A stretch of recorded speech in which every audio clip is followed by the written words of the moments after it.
Tahun 2015, aku melangsungkan perkahwinan dan kami menyewa sebuah bilik secara sementara di Bukit Jalil sementara mencari rumah lain.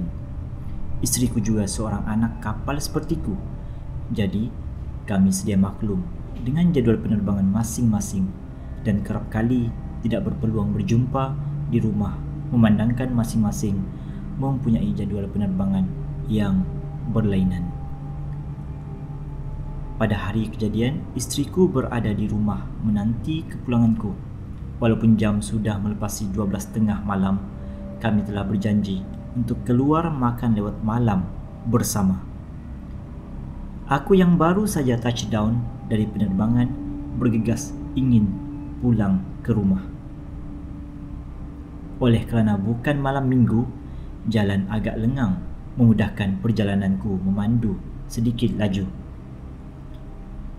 Akhirnya aku tiba di Simpang 4 bersebelahan sebuah kolej di Bukit Jalil, di mana jarak lokasi tersebut dari rumahku semakin hampir.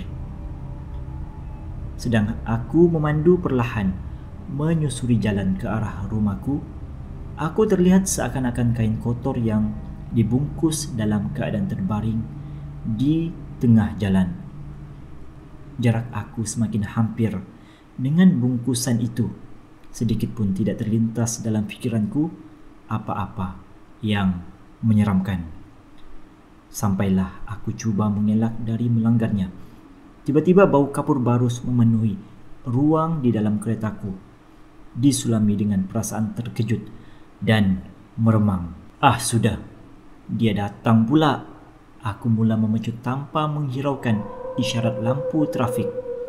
Bertambah gusar aku memikirkan aku perlu mencari parking di luar kediaman memandangkan tuan rumah tidak menyediakan parking kepadaku.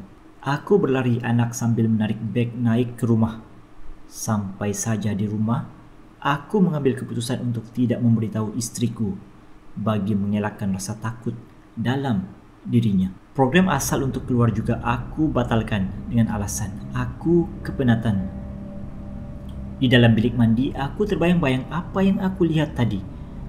Tertanya-tanya, adakah itu yang dikatakan pocong? Usai mandi, aku terus tidur. Isteri aku sudah pun dibuai mimpi indah. Selepas seharian bekerja, jarang sekali untuk aku terjaga di tengah malam. Tapi tidak untuk malam itu. Aku terjaga. Dalam keadaan mamai, aku terlihat di bucu bilikku. Sekujur tubuh berbungkus dengan muka yang gelap dan bermata kehijauan melihat tajam ke arahku. Aku tergamam. Mulut terasa seperti dikunci untuk berkata-kata. Aku pantas mengejutkan isteriku di sebelah. Dalam keadaan separa sedar, isteriku bertanyakan kepadaku, kenapa? Dan apabila aku memandang semula ke arah bucu katil, makhluk itu sudah pun tiada. Barangkali takut pada isteriku yang aku juga kadang-kadang terasa demikian.